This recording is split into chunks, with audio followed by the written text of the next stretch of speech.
Hi, Steve from Recall Knowledge here. Now, one of our most requested videos, or at least one of the most often comment I see left on our videos, is people looking for more information about what modules I use when running my game. Now, last year I made a video covering this topic. It was a little impromptu, and besides, a lot has changed in the last year. My module collection has definitely matured, and I've gotten a better handle on the system. So I think it's time we revisit that topic and go over what I currently use to keep my game running smooth. So stick around and learn about the 30 or so active modules I use to run Pathfinder 2nd Edition in Foundry.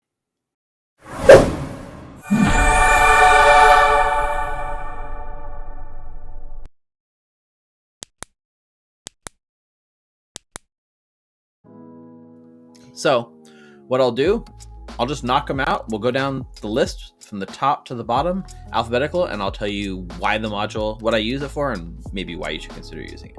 So right off the top, Ace Library. Ace Library isn't actually a module you'll probably install on your own, but it is a dependency that other modules can use in their own coding. And it saves some of those module developers a little bit of time. So Ace Library is not something you will really need to worry about. Just know it exists. I think this is a dependency for like automated animations or something like that.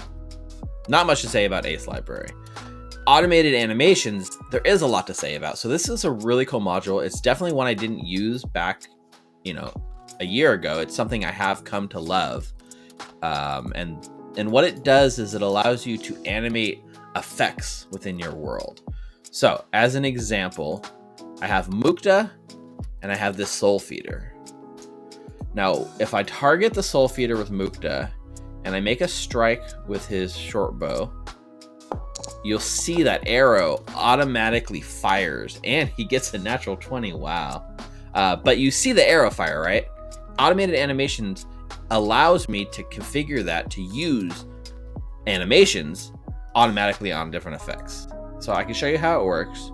If I go into his inventory and look at his bow and edit it, there's a little tab at the top that says AA, that's for automated animations. You can see it's telling me that the striking composite short bow is configured automatically. This module knows I'm using a bow because it's hooked into the system. So it just plays the default animation for a bow. That is cool without any real need for you to go in and do on your own. But let's talk about some other cool things like spell effects, right? So let's say for Clovis, I want to use something like Searing Light. So I've got this thing targeted. I can find his Searing Light and cast the spell, and you'll see the animation takes Clovis and animates this cool beam of light and hits the target. In this case, it doesn't know every single spell automatically. So if you open their spell book, so I'll open spell book and look at Searing Light for Clovis, go back to the automated animation tab. We can see that I can choose here what I want to do. And there are all kinds of effects and variants and colors and types. And there's a lot to play with here. And this video isn't really going to cover all of this, but just know it allows you to customize these really cool spell effects and deal damage. And it really just takes your immersion to that next level. All your weapon attacks will have effects. And Korra's Blade, you get blue, purple, blast effects. All these cool effects can be integrated in and hooked in all on their own. And that's what automated animations does. Now, Dice So Nice is a module that everyone should have. It's probably the most, probably the most installed module in Foundry, I imagine. It's so good, it probably should be part of base Foundry. All it does is it animates 3D dice. So by default, when you roll dice, you get the results, but you don't see the animated dice. In this case, D20, you'll see, oh, perfect natural 20, thank you. You can see the animated dice hits, it bounces around your screen. The dice that it shows in the roll will match what's in the UI shown in the results. And it even will like hide the results from you. It puts the chat messages there, but it hides the results temporarily until your dice finishes rolling and then shows it. So it syncs it all up between the players. It even has some fun options, right? If I roll the dice again, I can like pick up the dice here and like re-roll it. It doesn't actually affect the game, but sometimes you just get mad. You're like, oh, you just throw that natural 1 because you don't like the roll you got, right? But it feels like an actual physical object that you can interact with, which sometimes I feel like you miss in Foundry. So that is Dice So Nice. Definitely install that. All right, Dice Tray. This is one that I believe I installed this because one of my players requested it. I personally didn't find a whole lot of use for it, but it does two things. One is it has this clickable dice here. So when you click this, it allows you to bring up a sort of dice roll calculator. So you can say, oh, I want to roll a d20. And then it does it for you. It's cool. It has little effects. I just usually like type them myself, but it just gives you another way to roll dice. All right, what do we have next? We have FX Master. I only pulled this out and used it in my game a handful of times, but it does do some cool effects. So for instance, you can open this sort of effects panel here. It gives you sort of overlays that you can put on your map. So let's say they're exploring this ruins, but it's a rainy day, right? I can just find the rain and, you know, put it on. I can even tint it or do all these options. So I'll make it like an eerie purple rain because, you know, we're in an eerie place. If I save changes, you'll see now it overlays raindrops and it helps set the mood for the scene that you're in. You can even draw like masks and things like that. For instance, I could do like a fog effect overlaid with also a rain effect. You see the fog starts creeping in, so that's pretty cool. It even allows you to do things with these animations. Like for instance, let's say, click this, I want to drop a fireball down. Now I got a burning fire on the click of a button. Or if I want to do Witch Bolt, I click. I can draw a line from Clovis to the thing. It just adds that effect exactly like I want. So if you need like a creepy feel or like just to really put your characters on edge and take that mood up a notch, FX Master still has some cool stuff that makes it worth using. All right, Health Estimate. This was one my players really liked, and that is basically showing, you know, you see here it says uninjured on the top of all my characters. So my PCs can see each other's health bars, but they can't see the monster's health bars. So if they want to know how hurt the monster is, they would probably ask me like, how hurt is it? And, you know, I always had, you know, are they bloodied or not? But this actually breaks it down even more. So you can see this soul feeder says uninjured. If I was to set it, you know, let's take away like, you know, 30 of its health. Go like this, right? Let's take away 30 of its health. Now it's injured. If the PCs can at a glance know it's injured. Let's take away 30 more health. Oh, now it's badly injured with the yellow color. 30 more health. You can see it's near death. And then if I take 30 more health away, we can see it's dying, right? Now, these are actually completely customizable. I keep the settings at default. I don't mess with them too much, but you can set up the stages here. We see unconscious, near death, badly injured, injured, barely injured, uninjured. If there's, you know, style settings, you can choose the different colors you want, the gradient from dying to full. What death settings do you want? The death state name here we have dying, which is why they were listed as dying. Basically, it just adds a quick glance for your players to know how injured it is, so you as a DGM don't have to sit there and constantly be like, oh, they're kind of hurt. Which one's hurt more? They can at a glance see how injured the token is and how injured the enemy is, and that's all you need. Moving on, initiative double click. So this one, it's pretty self-explanatory. If I was to add my two PCs to the initiative and roll, sometimes, and you'll see this a lot, double natural 20. Wow. Sometimes you'll see this a lot where it's like, oh, I forgot to add myself to initiative. Oops, I rolled initiative, but I didn't have my token on the thing. Can you fix it for me?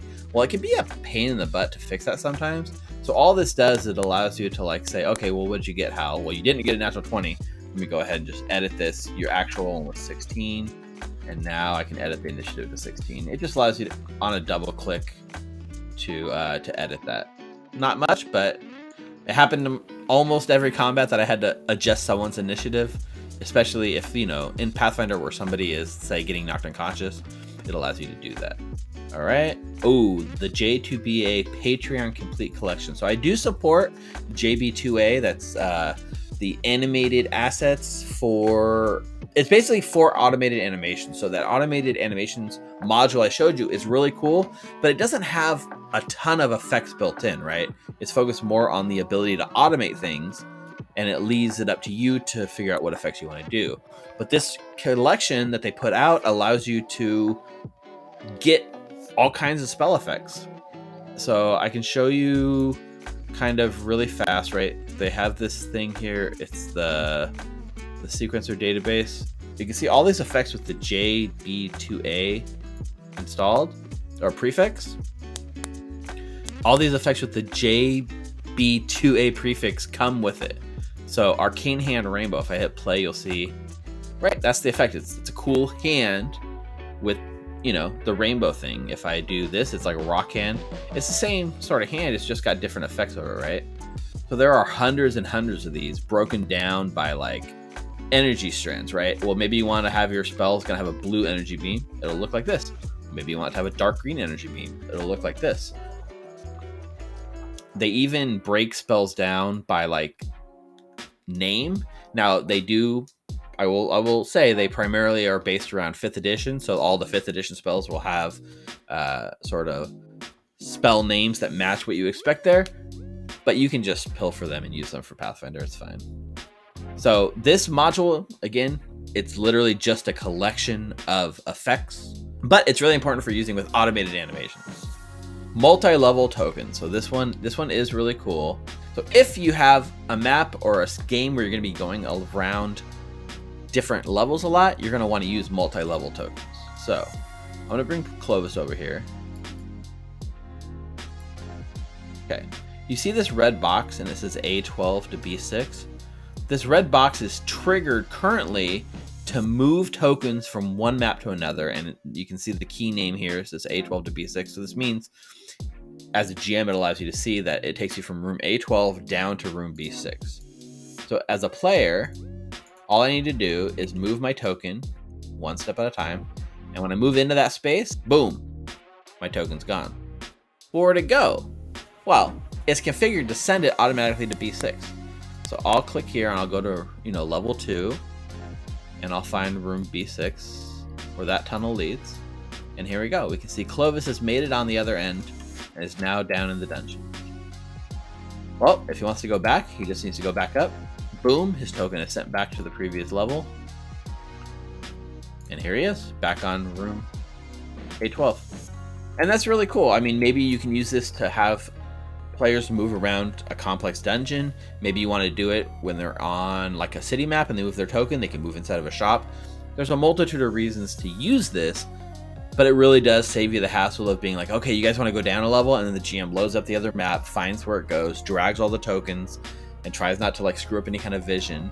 And then when the PCs inevitably want to go right back up, you got to undo all that, right? Not here. Let the one token exist. Now you can't see it, but from the player's perspective, it even moves their token over to the new map and loads that map for them and takes them to where their token is. Lifesaver in many instances and a very useful tool when running Abomination Vaults especially. Pathbuilder2E Import. So my players, we didn't really use Pathbuilder, I don't believe too much, but I ran some games where we had some guests and they did want to use Pathbuilder. And if you're not aware, Pathbuilder is a website tool that allows you to make Pathfinder 2nd edition characters. It allows you to plan it from 1 to 20, keep track. You can pre-plan what you want to take and make sure all of your prerequisites are met. It's a really good character building tool, but a lot of people, when they build them there, they don't want to have to come here into Foundry and rebuild everything manually. So in this case, with Pathbuilder, you build your character on that sheet, and then you do like a Pathbuilder import. It's actually going to give you like a sort of code. If I come here to Clovis, you'll see at the top of his character sheet, this module adds this import from Pathbuilder button. You click that, it's going to give you a sort of 6-digit code. You enter that 6-digit code here. It'll pull that character down like kind of from the cloud and rebuild that character just like you specified in Pathbuilder right here in Foundry. And anything that it can't 100% do correctly, it'll prompt you on how to fix it. So it's a shorthand way to import a character from the builder right into Foundry in just a few clicks.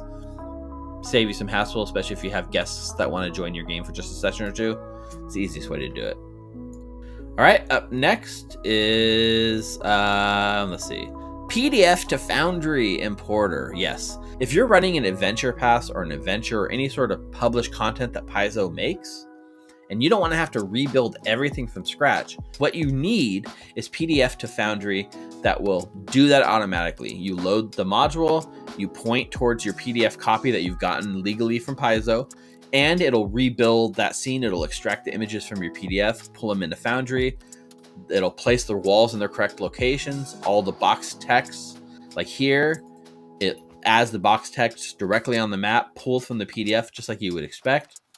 It's really cool, really easy way to do it. In addition, if you have like the monster manuals, you can import the monster manual just through that same tool. And when you drag and drop monsters, if the monster manual art exists, because the PDF recognizes it, it'll take those generic tokens and automatically place the art for that monster, extract it from your PDF right on your game. Lifesaver tool, definitely by far and away my most loved feature and module in Foundry. So if you're not using it, you definitely should be. All right, Perfect Vision.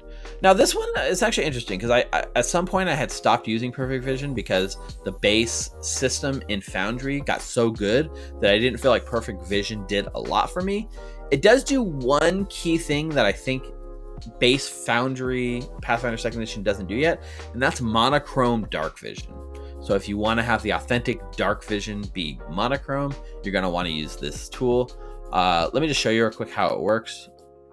I have this sort of scene set up to show exactly how it all works. So I have this dancing light filling the hallway, right? 20 light bright, 20 more feet of dim, and then darkness beyond that. And I have 3 characters with different levels of dark vision. I have Nulara that has full dark vision, Mukta that has low light vision, and Clovis who just has regular vision. So let's start with Clovis, right? You can see that Clovis can just barely see Nulara. If I was to move Nulara back 1 notch and then look at Clovis, you'll see he doesn't see Nulara at all.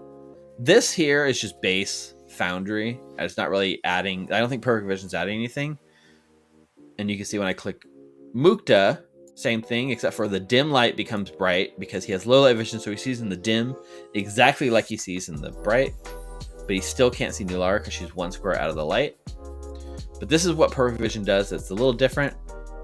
It adds black and white filter to things that are dark.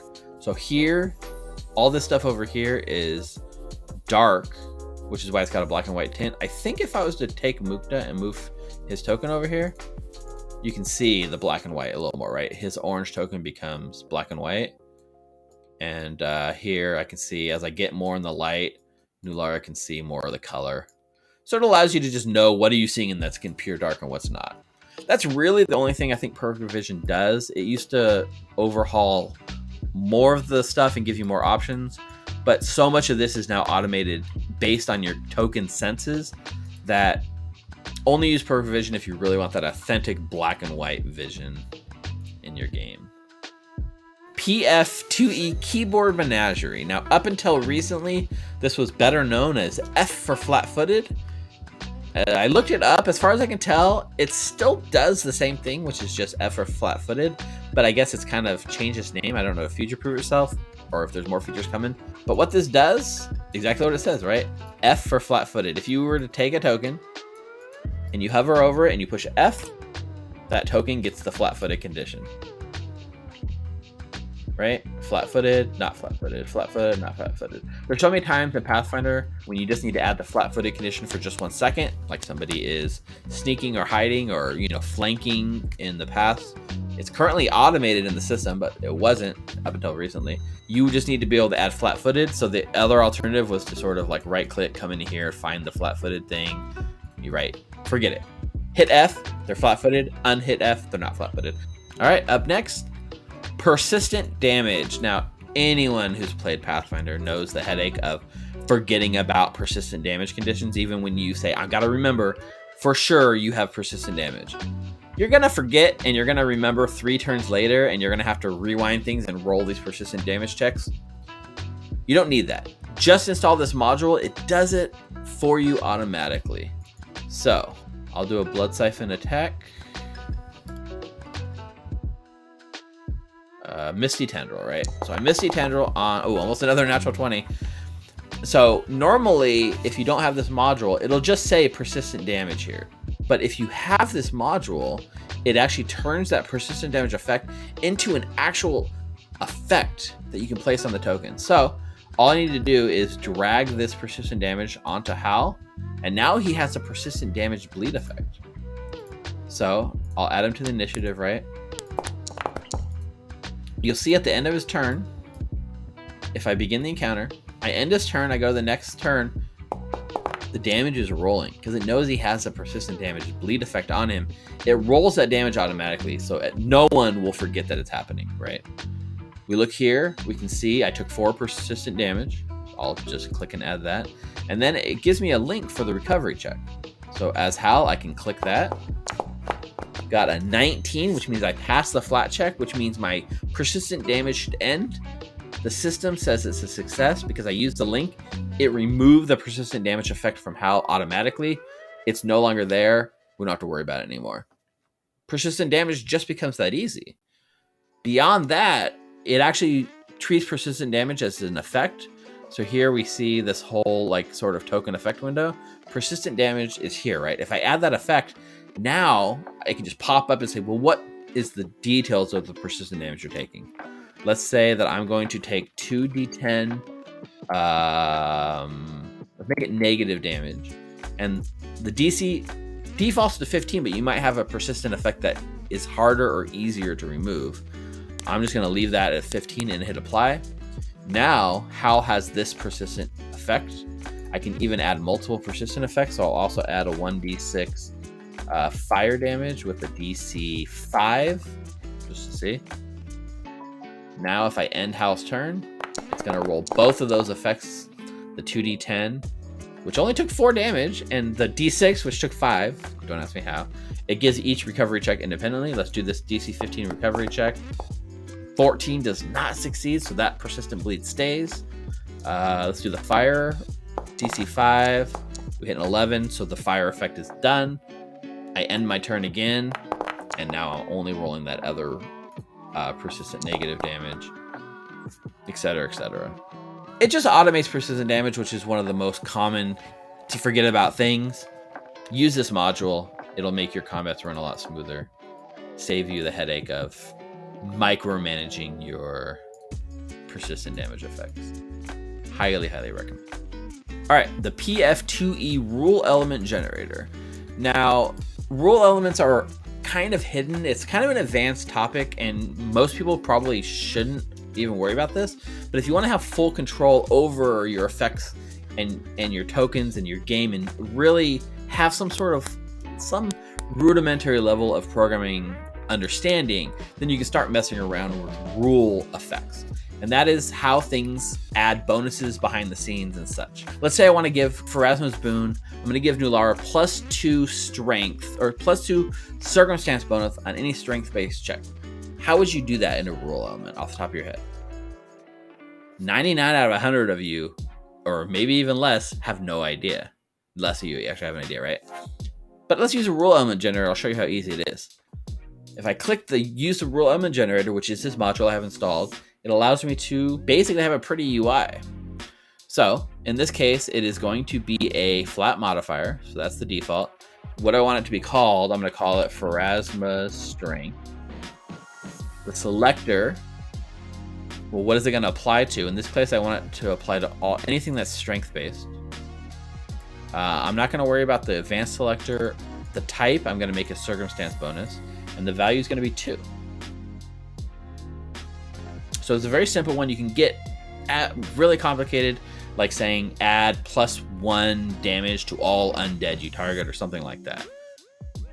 But for now, I'm going to click update, and look, it's created this for me. The key is the flat modifier, the label Pharasma Strength, selector, anything strength based, circumstance bonus of 2. I hit apply. I can delete this old rule element, and I now have this rule element created by this tool. Awesome. What does it do? Well, if I go back to Nulara and I was to roll a strength check, I'll just make it an athletics check. 2, not great, but you can see here, it does say Pharasma's strength +2. So she did get a +2 bonus thanks to Pharasma on this strength-based check. And if I delete the rule element, or delete the effect, which deletes the underlying rule element, and I make that same athletics check, we should no longer see the +2. Yeah, we see now it's not there anymore. So if you're going to be messing around with rule elements, rule element generator is the way to go. All right, next module, pings. Pings is something that when we migrated over from Roll20, we kind of missed, and that's the ability to just let people see where you're pointing on the map.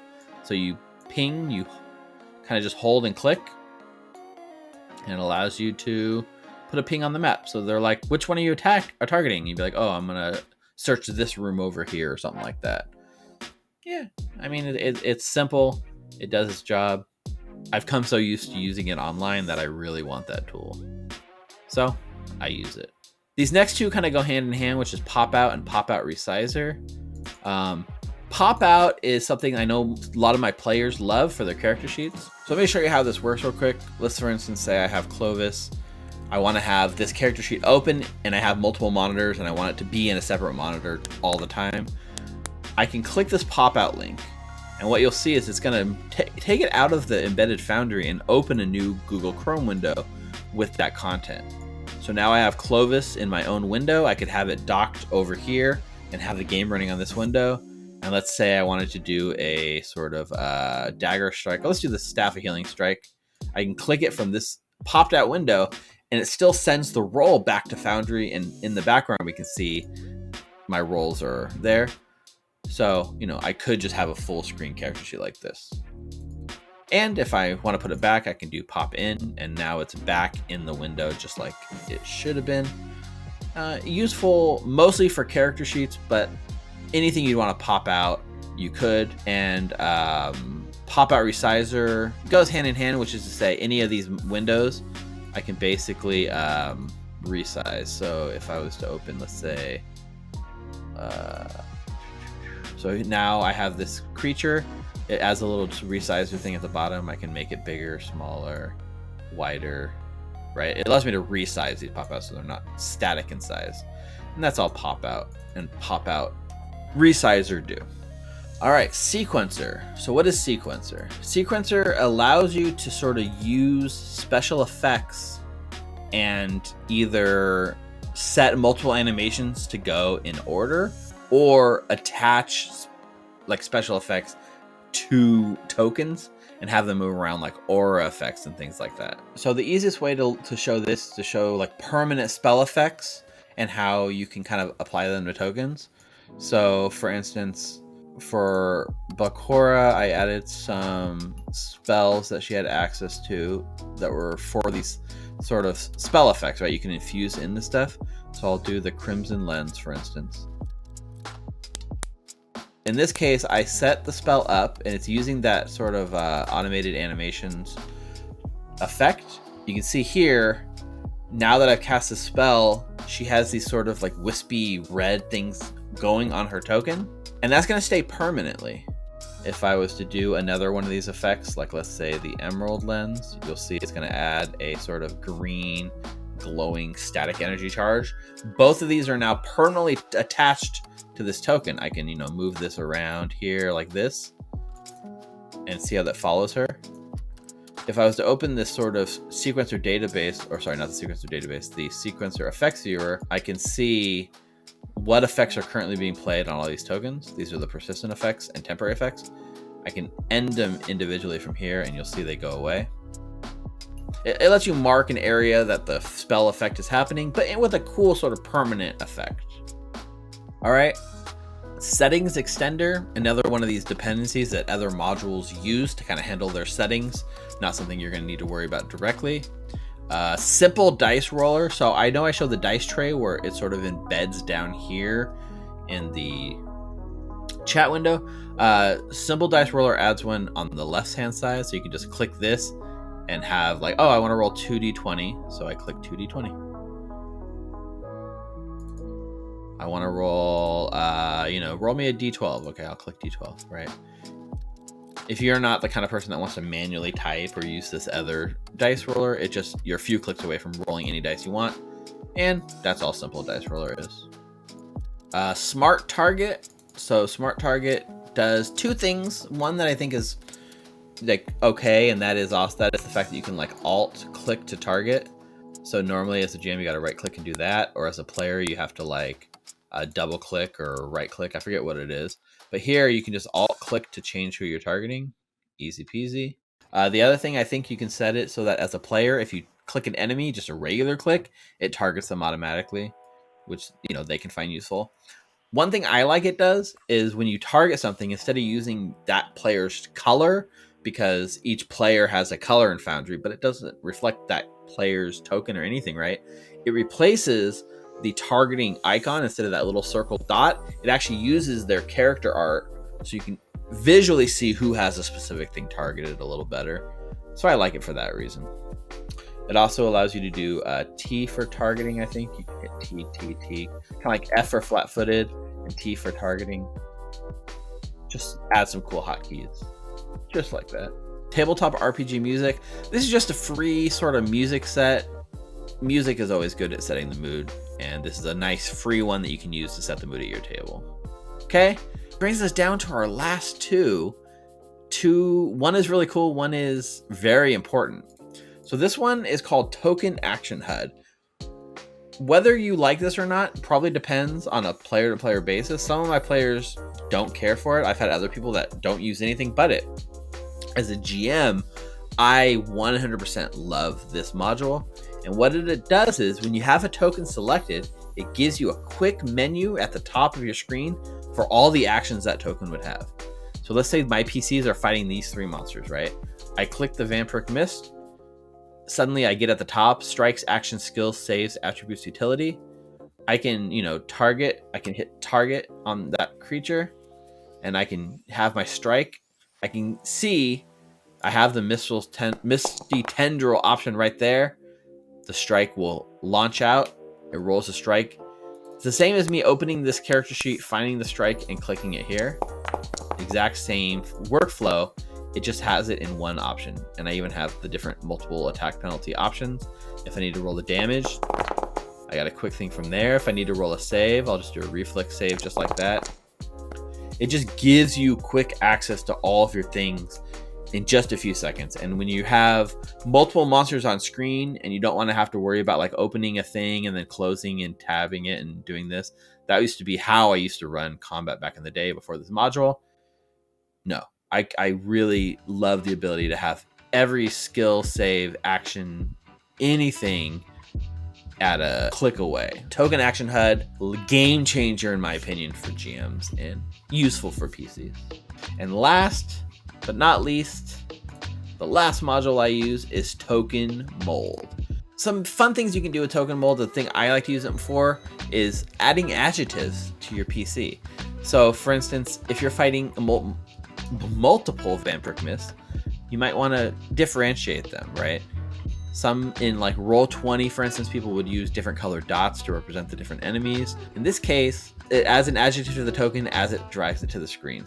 So some of the other things it talks about being able to do, adding incrementing number, stuff like this. So you could say like Goblin 1, Goblin 2, Goblin 3, etc. Random name generation. The adjective prefix, which I use it for. Rolling hit points. So if you're playing 5e, which we're not, you can have it roll hit points for your tokens instead of just giving the average. If you have certain stats you want to have set as like one of the resource bars, you can do that automatically. And some honorable mentions, things that I know people use that I don't, are things like the Pathfinder drag ruler. I just never use the drag ruler that often, so I never found the need for it, but maybe you'll want that. It measures distances properly according to the Pathfinder rules. That's one I've been considering adding, but I just haven't got around to it yet. If you're looking for other content, we have a whole series, Foundry Quick Tips, which will cover small bite-sized bits of information on how to operate Foundry and get the most out of the system. geared specifically towards Pathfinder 2nd Edition. If you're looking and seeing how these modules work in action, you can check out our actual play. We did the entirety of the Abomination Vault Adventure Path. It's in the can. Every episode is up for your viewing pleasure. You can see how all these modules help take our experience to the next level. But that's going to do it for me tonight. I hope you enjoyed a look at the modules I use. Again, comment down below if you want to share your love of a module that I might have missed. But until next time, stay safe, stay healthy, and goodbye!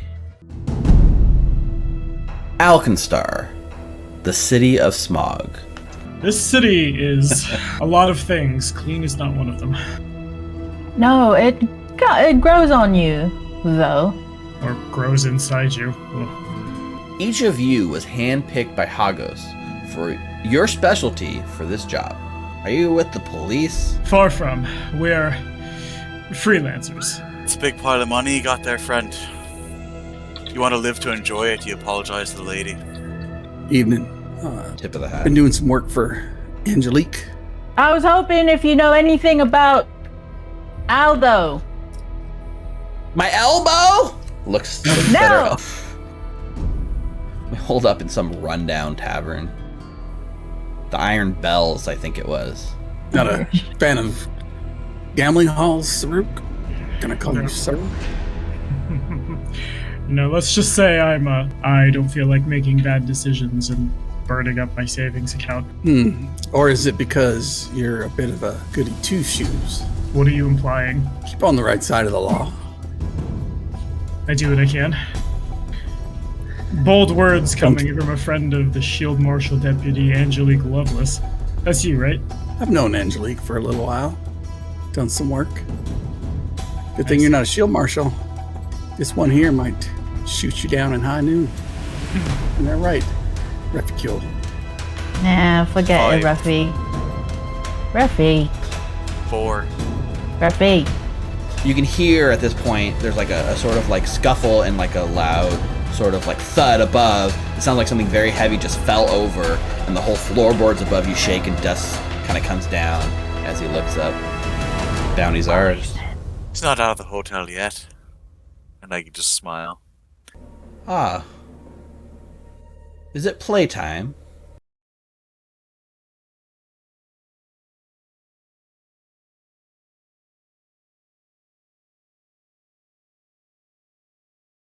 Hi, Steve from Recall Knowledge here. If you enjoyed this content, please make sure to like and subscribe down below so you can get notified of more awesome content coming your way. Also, make sure to follow our channel's Twitter @Recall Knowledge for the latest information. Thanks for watching.